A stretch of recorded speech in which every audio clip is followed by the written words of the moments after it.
దివంగత సిపిఐ జాతీయ మాజీ కార్యదర్శి సురవరం సుధాకర్ రెడ్డి సంస్మరణ సభను మంగళగిరి తాడేపల్లిలోని ఐవీటీఆర్ డిగ్రీ కళాశాలలో నిర్వహించారు. ఈ కార్యక్రమానికి కేంద్ర సహాయ మంత్రి పెమ్మసాని చంద్రశేఖర్ హాజరయ్యారు.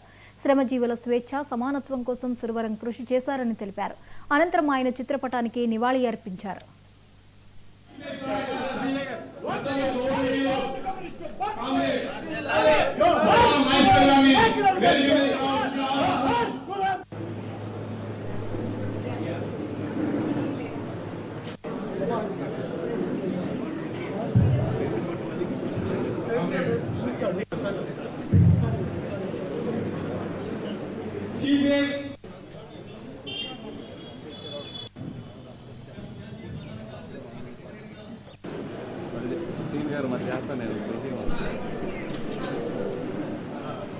కమ్యూనిస్ట్ ముద్ద మీద కాంగ్రెస్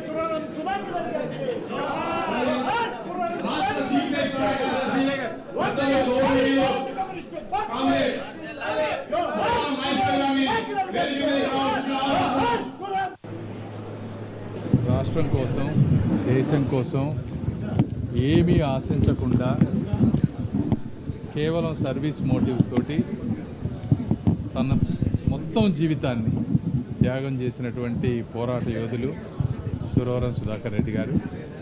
వారి సంస్కరణ సభకు రావటం మాకు చాలా గర్వంగా ఉంది. ఆయన విద్యార్థి దశ నుంచి స్కూల్లో కావాల్సిన ఫెసిలిటీస్ గురించి కానీ ఇవన్నీ ఒక విలువలతో కూడి ఎప్పుడు విలువలను కాంప్రమైజ్ చేయకుండా నేషన్ ఇంట్రెస్టే ఫస్ట్గా పెట్టుకొని సెల్ఫ్ ఇంట్రెస్ట్ కాకుండా ప్రజల గురించి పోరాటం చేసినటువంటి గొప్ప వ్యక్తులు వాళ్ళు. పేదవాడికి సహాయం చేయటమే రాజకీయంలో అత్యంత ఉన్నతమైన శిఖరం అని నమ్మినటువంటి వ్యక్తులు.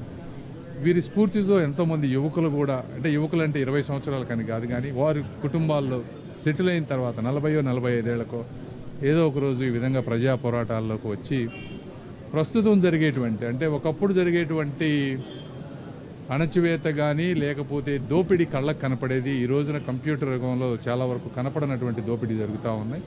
అలాంటి దోపిడీలను కూడా అర్థం చేసుకొని ఈ రోజున్నటువంటి పరిస్థితుల విధంగా పోరాటం చేయాలని సిపిఐ, సిపిఎం ఇలా ఎవరైతే ప్రశ్నించే వాళ్ళు ఉన్నారో అలాంటి ఏ పార్టీలైనా సరే ప్రజాస్వామ్యంలో ఉండాలని మనస్ఫూర్తిగా కోరుకుంటూ ఈ కార్యక్రమానికి నన్ను ఆహ్వానించినందుకు వారందరికీ మనస్ఫూర్తిగా ధన్యవాదాలు తెలుపుకుంటున్నాను. Thank you.